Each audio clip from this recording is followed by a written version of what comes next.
Hey, it's Dr. Brett here. I'm going to give you guys just a quick little kind of brain thought that I had regarding discipline. Discipline is something that I've really kind of come to learn by watching a lot of people over a period of time, is that it's the missing ingredient for a lot of people from getting to point A to point B over a course of time. They understand point A, they want point B, but they can't fill the gap there in some way. They can't move in that same direction. They may move part of the way, they make a lifestyle choice.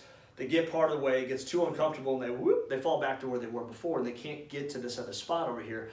And ultimately, discipline is really the ability to keep moving forward when things get uncomfortable or things get unsafe, unpredictable, outside of our comfort zone or what we're familiar with over a period of time. So a couple things really with discipline that, again, have kind of been on my mind, and I've been trying to put some more tangible thoughts to, is really like, with discipline, you need hope of something greater. In other words, if there's something that's not out there that really doesn't fire you up, you don't look at it and be like, you know what, like this is gonna make my life better, or this is gonna make the people around me's lives better over a period of time, you'll never be willing to go through the crappy parts to get to that point. You're gonna get uncomfortable, it's gonna be way too uneasy and too much pain associated with it. You're gonna say, the heck with that, I'm going back to where I was before because it's comfortable, it's familiar there over a period of time.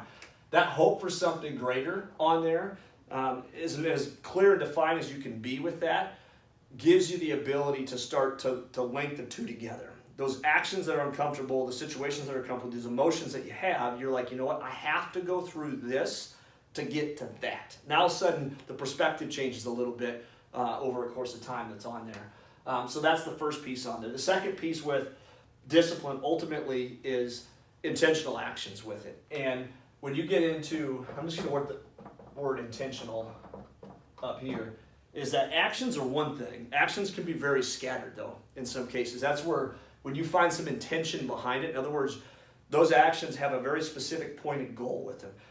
They have a destination that they're going to, which is this thing up here that we just talked about on there.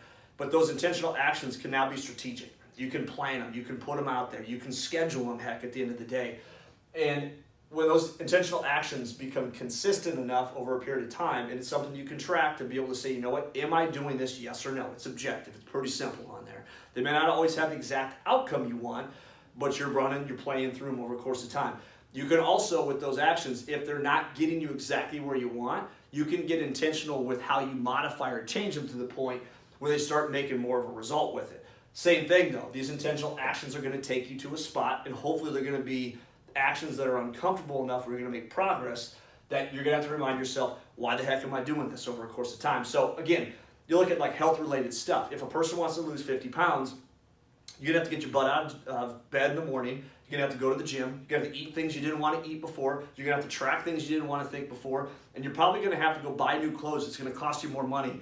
All these things in your life are going to change. There's going to be a level of discomfort, pain that goes with them. If you're not focused on who you're becoming at the end of that, that's a better version of you, physically, mentally, whatever you want to look at it as, you're never going to follow through because of those pain points. And if those actions aren't intentional, in other words, I'm gonna work out for half an hour a day, 5 days a week. I'm gonna count my X amount of macros and calories, or what do you want to look at from there? That's not the point, but you're very specific with the actions you're doing on there. That's how you start to make progress with it.